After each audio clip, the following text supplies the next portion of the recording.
Shalom, selamat siang Bapak Ibu yang kasih Tuhan. Kita berjumpa kembali melalui siraman rohani pada hari ini.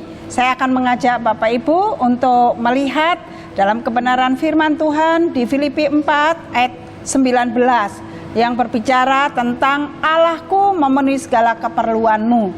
Mari kita melihat di Filipi 4 ayat 19, demikian bunyi firman Tuhan. Allahku akan memenuhi segala keperluanmu menurut kekayaan dan kemuliaannya dalam Kristus Yesus. Kalau di dalam bahasa sehari-hari di sini dituliskan begitu luar biasa, dikatakan begini, Allah yang saya sembah, yang melimpah dengan kekayaan dalam Kristus Yesus akan memenuhi segala keperluanmu. Bapak Ibu yang kasih Tuhan, ayat ini banyak disenangi, bahkan menjadi ayat hafalan bagi orang-orang percaya kepada Yesus Kristus, bagi orang Kristen. Kenapa? Karena ayatnya itu sungguh menjanjikan dan membangun setiap kita sebagai anak-anak Tuhan. Nah, namun sebelum ayat ini ditulis, Rasul Paulus yaitu berbicara tentang bagaimana jemaat Filipi begitu luar biasa mendukung pelayanannya dia. Begitu baik yang dia kerjakan untuk mendukung Rasul Paulus di dalam pelayanan. Kalau kita melihat ayat 15, 16, 17, dan 18 bercerita tentang bagaimana jemaat Filipi pada saat itu mendukung pelayanan daripada Rasul Paulus, yaitu mulai dari pelayanan di Makedonia sampai ke Tesalonika. Di situ dituliskan bahwa dia senantiasa didukung oleh jemaat Filipi, baik secara dana maupun dengan secara doa. Nah, Bapak Ibu yang kasih Tuhan, oleh sebab itu Rasul Paulus menulis di dalam ayat yang ke-19 ini adalah satu ungkapan syukurnya kepada Tuhan, di mana memakai jemaat Filipi untuk mendukung pelayanannya, dan seluruh pelayanan yang dikerjakan oleh Rasul Paulus semuanya tercukupi. Kenapa? Karena ada orang-orang yang begitu luar biasa mendukung dia. Sehingga Bapak Ibu yang kasih Tuhan, Rasul Paulus mengatakan, Allahku akan memenuhi segala keperluanmu menurut kekayaan dan kemuliaannya dalam Kristus Yesus. Nah, Bapak Ibu yang kasih Tuhan, banyak orang melihat dalam ayat ini sebagai satu ayat emas dalam kehidupannya. Tidak salah, tetapi yang menjadi masalah adalah benar tidak kita memegang ayat ini sebagai kekuatan buat kita dan benar-benar menyerahkan kehidupan kita kepada Allah yang hidup di dalam Yesus Kristus, yang mampu dan sanggup menolong kita dan memenuhi keperluan kita, kebutuhan kita. Bapak Ibu yang kasih Tuhan, mari kita melihat dalam ayat 19 ini ada 3 hal penting yang perlu kita perhatikan. Yang pertama, Allah adalah Allah yang sanggup memenuhi semua kebutuhan kita. Allah adalah Allah yang sanggup memenuhi kebutuhan kita. Di sini dinyatakan bahwa Rasul Paulus memulai kalimatnya dengan mengatakan Allahku. Ini satu penyataan yang luar biasa. Kenapa dikatakan Allahku? Ada satu hubungan yang begitu intim dan dekat antara Rasul Paulus dengan Allahnya. Oleh sebab itu dia melanjutkan, dia yang memenuhi segala keperluannya dalam hidupnya, dalam pelayanannya. Pernahkah kita berpikir ketika kita menghafal ayat ini, ketika kita menyatakan ayat ini, kita mengatakan bahwa dia adalah Allahku, Allah yang menjadi kekuatanku, yang menjadi penopang hidupku, yang akan mencukupi segala kebutuhanku. Pernahkah kita berpikir itu begitu dalam dan begitu ada satu hubungan yang intim dengan Tuhan Allah yang kita sembah?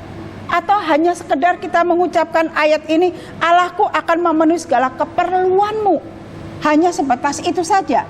Nah, mari kita melihat Bapak Ibu yang kasih Tuhan, sebenarnya di dalam ayat atau ucapan syukur yang dikatakan oleh Paulus ini mengingatkan saya dan Bapak Ibu sekalian bahwa hubungan yang intim antara Paulus dengan dia itu menyatakan dengan Allah, menyatakan bahwa Allah yang dia sembah itu adalah Allah yang hidup dan luar biasa. Makanya dia berani mengatakan Allahku akan memenuhi segala keperluanmu menurut kekayaan dan kemuliaannya. Bagian yang pertama, Allah adalah Allah yang sanggup memenuhi segala kebutuhan kita semua yang kita butuhkan. Percayakah Bapak Ibu akan janji ini dalam hidup Bapak Ibu sekalian? Saya sangat percaya sekali. Kenapa? Dalam masa perjalanan hidup saya mengikut dan mengiring Tuhan sampai hari ini, Tuhan tidak pernah meninggalkan saya. Dia senantiasa menolong, baik dalam suka dan duka, dia selalu ada dalam hidup saya.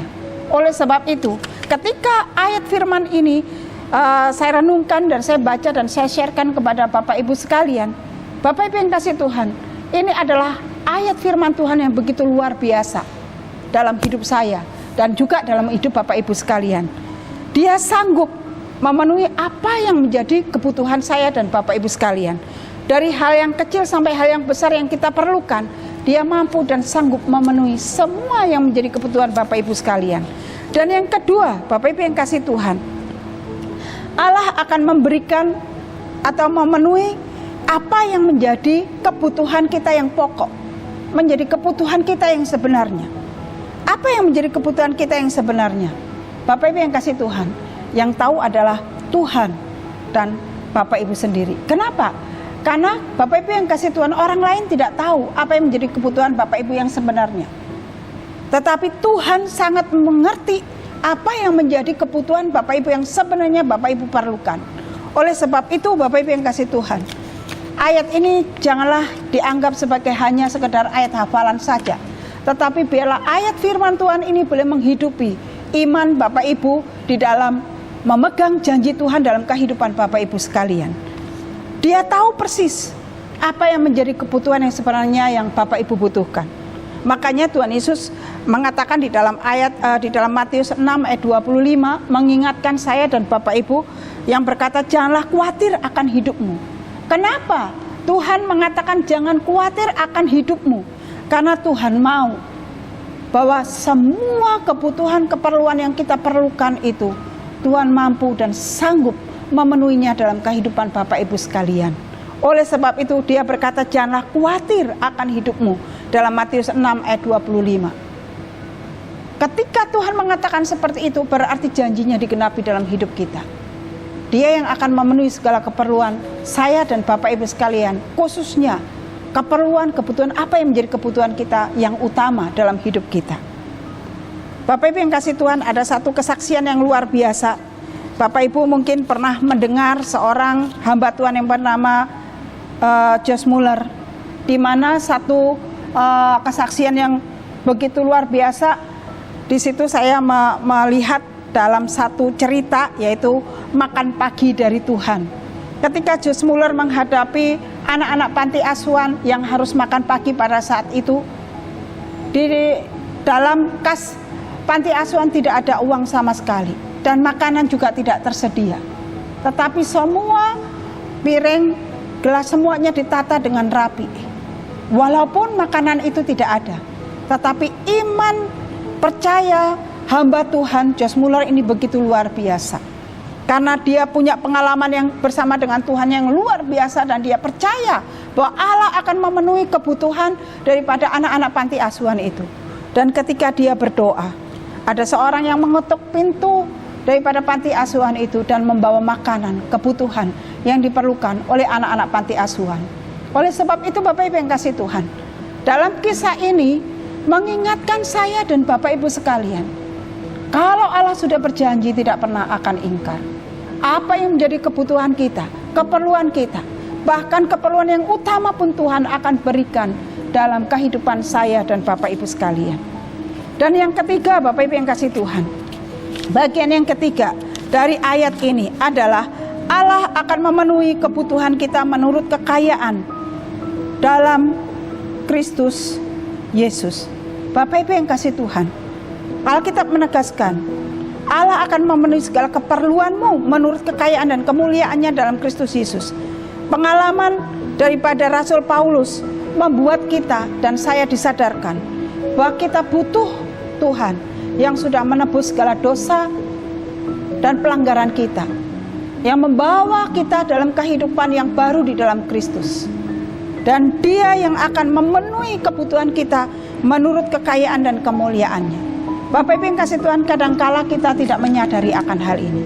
Kadangkala selalu kita ingin setiap doa kita, keperluan kita, Tuhan menjawab secara instan.